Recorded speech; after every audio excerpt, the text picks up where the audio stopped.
शर्मा जी क्या कहेंगे, जिस तरीके से बिहार में तो मोदी जी ने गर्दा गर्दा कर दिया, बाकी लोग करें बिहार के जो उनके मतलब समर्थक हैं करें मोदी ने तो गर्दा गर्दा कर दिया बिहार में।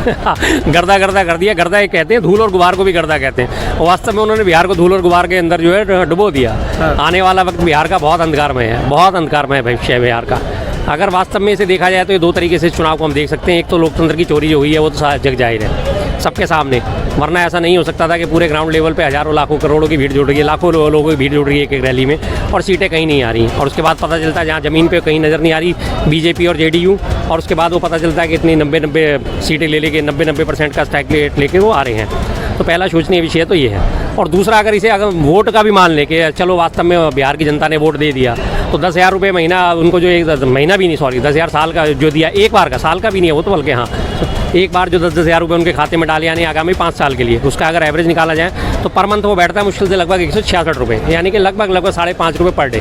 और अगर बिहारियों ने 5.5 रुपये पर डे के लालच में आप आके अपना वोट भेज दिया तो ये उससे भी ज़्यादा सोचनीय बात है कि उन्होंने 5 साल के लिए अपना सारे अधिकार अपने हकूक सब गिरवी रख दिए उन्होंने 5.5 रुपये पर डे के हिसाब से। आज मोबाइल भी रिचार्ज कराने जाओ तो भी 10 रुपये पर डे का कम से कम खर्चा आता है, 300 रुपये महीने से कम का रिचार्ज नहीं होता। और उन्होंने सिर्फ 5.5 रुपये के लालच में अपना जो है सारा का सारा जमीर गिरवी रख दिया। इससे सोचने बात, निंदनीय बात और कोई नहीं हो सकती।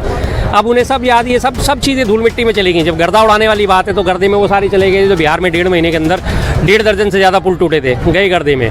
62,000 करोड़ का बिजली विभाग का घोटाला गया गर्दे में। उसके बाद लल्लन सिंह ने जो उन्होंने गालियाँ बकी थी, जो लोगों को धमकाया था, डराया था, वो गया गर्दे में। जो आचार संहिता लगने के बावजूद भी सीधा एक रूल होता है चुनाव आयोग की तरफ से कि अगर मतदाता जो है बूथ तक वो अपने आप आएगा या उसके परिजन उसे लेके आएंगे। अगर कोई अशक्त मतदाता है, विकलांग है या कोई भी है तो उसे बूथ तक लेके आए और बूथ के अंदर तक उसे व्हील चेयर जो है इलेक्शन कमीशन द्वारा प्रदान करी जाती है कि आगे जाके वो अपना वोट डाल सके कमरे में जाके। लेकिन बिहार में 6-6 हज़ार लोगों को एक साथ ट्रेन में बैठा के भेजा गया है, ट्रेन चलवाई गई बाकायदा और आचार संहिता का बिल्कुल धज्जियाँ उड़ाई गई खुल के। इस पर कोई इलेक्शन कमीशन ने संज्ञान नहीं लिया, कोई उसमें चिंता नहीं है। तो वास्तव में तो चलिए शुरू करते हैं।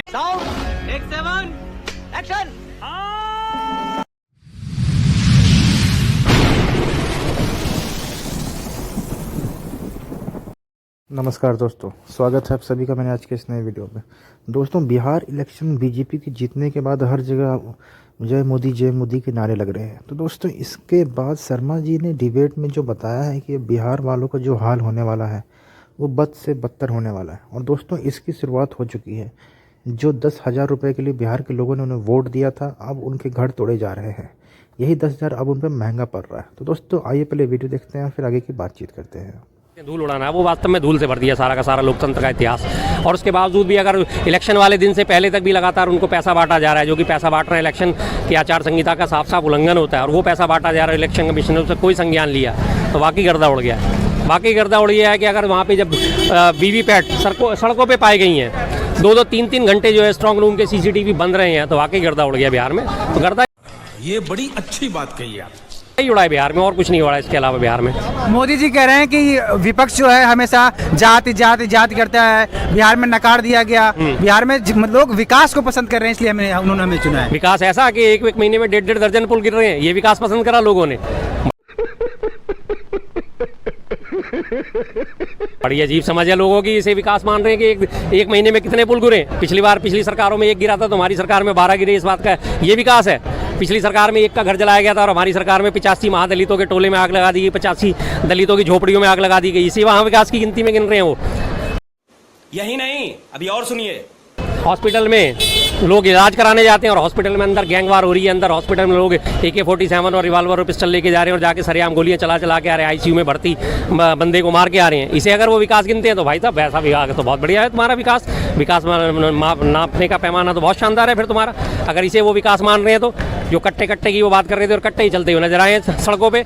अशोक सर्राफ था वो व्यापारी, बालू व्यापारी था, उसे सरेआम गोली मार दी। सर्राफा व्यापारी को दिन दहाड़े लूट लिया गया। अगर वो इसे विकास का पैमाना मानते हैं तो बहुत अच्छी बात है। क्या बात है सर, क्या बात है सर, क्या बात, ये बात जैसा जो आज तक कहीं आता पता नहीं है, जिसका बिल्कुल प्लेन जमीन पड़ी है, इनॉग्रेशन बोर्ड तक भी वहाँ पे मौजूद नहीं है। अगर वो इसे विकास मान रहे हैं तो बहुत बढ़िया विकास है साहब आपका। तो फिर तो मैं सच में कहता हूँ, फिर आप वाकई तरस आता है कि सिर्फ 5.5 रुपये पर डे के हिसाब से आपने अपना वोट भेज दिया अगले 5 साल के लिए। आपने अपनी बुद्धि गिरवी रख दी सिर्फ 5.5 रुपये पे, सिर्फ 5.5 रुपये महीने में डेली पे। गजब बेइज्जती है। क्या लगता है कि अब मोदी जी को रोकना नामुमकिन सा हो गया भारतीय राजनीति में? क्या मोदी जी को हराना मुश्किल हो रहा है? नहीं नहीं, ऐसा कुछ नहीं सर। देखिए, नामुमकिन शब्द जो होता है उसमें भी जुड़ा होता है मुमकिन। सिर्फ ना को हटा दीजिए, आगे वो मुमकिन हो जाता है। इवन इम्पॉसिबल में आई एम पॉसिबल, अगर उसे ब्रेकअप कर दिया है तो आई एम पॉसिबल कहलाता है वो।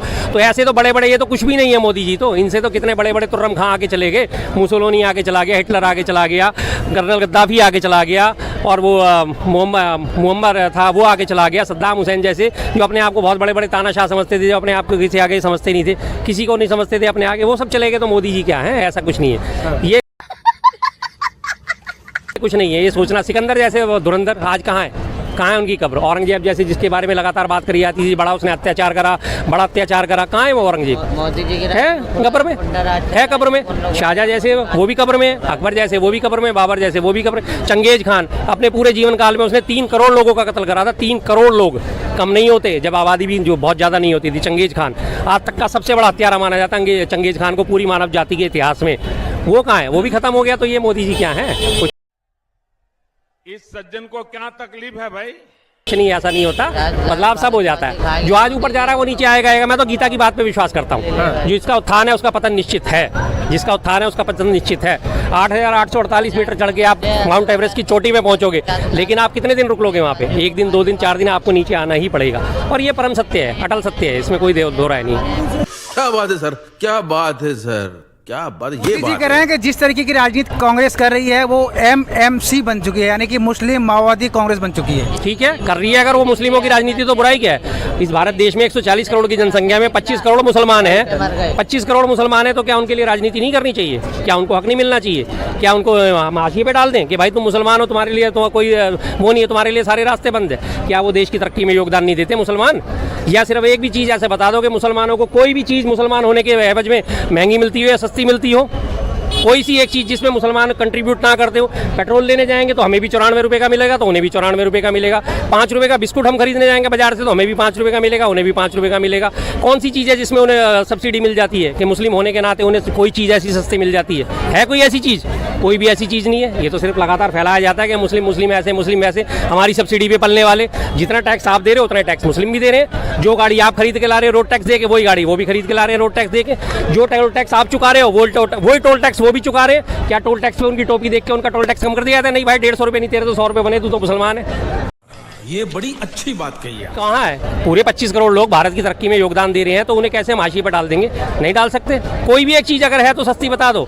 एक चीज़ है सस्ती जो मैं बता सकता हूँ, वो है उनके लिए नफरत, वो उन्हें मुफ्त में मिल रही है। वो उनके लिए मॉब लिंचिंग, वो उन्हें मुफ्त में मिल रही है। हेट स्पीच, वो उन्हें मुफ्त में मिल रही है, उसके कोई चार्जेस नहीं लग रहे। वो प्लस और सरचार्ज लगा के उन्हें दी जा रही है। मुस्लिमों के साथ नफरत चरम पे है, उनके साथ हेटरेट चरम पे है। धमाके हुए, ये दिल्ली धमाका हुआ, बेहद निंदनीय है। बिल्कुल जिसने करा हम उसकी भर्त्सना करते हैं, लेकिन उसमें नाम क्या है? सलमान। सलमान ने आगे जो 2 लोगों को कार बेच दी, उसके बाद आखिरी जो खरीदार आया उसका देवेंद्र नाम था, उसका नाम कहीं नहीं चला। 1 दिन चला, उसके बाद सब गायब कर दिया।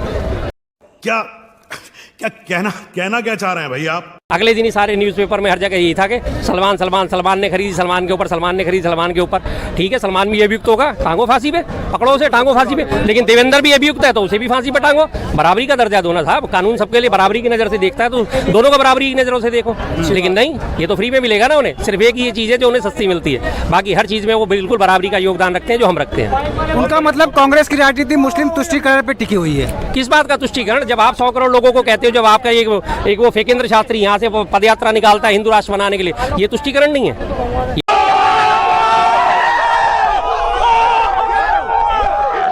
ये तुष्टीकरण नहीं है। जब वो यहाँ से वृंदावन की रथ यात्रा वो निकाल रहा है, पैदल यात्रा, जिसमें 15 किलोमीटर चलने में उसके पाँव में छाले पड़ गए, 15 किलोमीटर में हॉस्पिटल में एडमिट हो गया, उसकी हालत देखो। वो हिंदू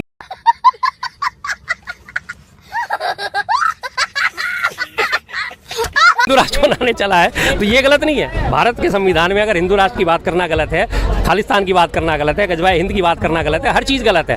संवैधानिक रूप से उसे बिल्कुल भारत को भारत ही बने रहने देना, ये संविधान के अनुकूल है। अगर कोई भी इस तरह की बात करेगा, संविधान विरोधी बात करेगा, वो तुष्टीकरण नहीं है। जब आप 100 करोड़ लोगों को कहते हो बटोगे तो कटोगे, योगी जी साफ साफ कहते हैं 80-20 का चुनाव है, 80% वालों सुधर जाओ, नहीं तो 20% वाले जो है तुम्हारा राशन खा जाएंगे। कहाँ से खा रहे भैया राशन? अगर तुम आज 80 करोड़ लोगों को मुफ्त में राशन दे रहे हो, 80 करोड़ में 55 करोड़ तो जनता हिंदू ही है, सारे के सारे 25 के 25 करोड़ मुसलमान मुफ्त का राशन ले रहे हैं, लेकिन 80 करोड़ में से 25 घटाओगे तो 55 करोड़ तो हिंदू ही मिले, तो फिर उसकी गिनती नहीं करोगे आप? क्या बढ़िया था गुरु। तो आप कहते हो कि सब्सिडी पे पलने वाले लोग हैं, मेहनत हम करते हैं, टैक्स हम भरते हैं और ये हमारा खा जाते हैं। तो आप ये देखो कि वो तो 25 ही करोड़ है, तुम तो 55 करोड़ खा रहे हो। तो फिर धीरेन्द्र शास्त्री कह रहे हैं कि हिंदू धर्म में लोग जाति पात में बट गए हैं, तो हमारा मतलब है जाति पात का जो बटना है वो मिल के रहे हैं। फेकेंद्र शास्त्री को मैं साफ साफ कहता हूँ, आप धीरेन्द्र कहते हो, मैं तो फेकेंद्र कहता हूँ। खुला चैलेंज है, आप कहते हो जाति पाति नहीं होनी चाहिए, मैं भी कहता हूँ। मैं उन्हें खुला चैलेंज देता हूँ, अभी तो उनकी शादी नहीं हुई ना, करें किसी आदिवासी से, दलित युवती से शादी करें, आगे उदाहरण पेश कि मैं इससे दलित से शादी कर रहा हूँ, या मैं इससे बिल्कुल नीची जाति शूद्र जिसे कहा जाता है, बिल्कुल बिल्कुल सबसे निचली जाति की, मैं इससे शादी करूँगा। कहते हैं करें खत्म जात पात को, क्यों नहीं करते? आगे बढ़ के खत्म किसे करना पड़ेगा? इन जैसे लोगों को तो करना पड़ेगा जो ये बातें करते हैं। लेकिन ये सिर्फ बातें हमारे जैसे और बेवकूफ़ लोगों के लिए हैं, उनके लिए नहीं है। पर उपदेश कुशल बहुतेरे, अपना क्या बात है सर, क्या बात है सर, क्या बात, ये बात है। आराम से सब करना है। अभी एक मैं वो देख रहा था, अभी बाबा की एक और वीडियो आज चल रही थी, ये हल्दी की गांठ ले लो, ये ऐसा ले लो, ये चूर्ण ले लो, इसे चाट लोगे, जिंदगी भर बीमार नहीं पड़ोगे। खुद 15 किलोमीटर सारा चला है, 15 किलोमीटर पाँव में पट्टियां भी बंद गई हैं, मुंह में थर्मामीटर भी आ गया, बीपी भी ना पड़ा है। सिर्फ 15 किलोमीटर क्या होता है? 15 किलोमीटर तो हम रोज दिन भर में नाप देते हैं। रोज दिन भर में इधर से उधर जाना, मार्केट जाना, इधर जाना, 15 किलोमीटर कुछ भी नहीं होता।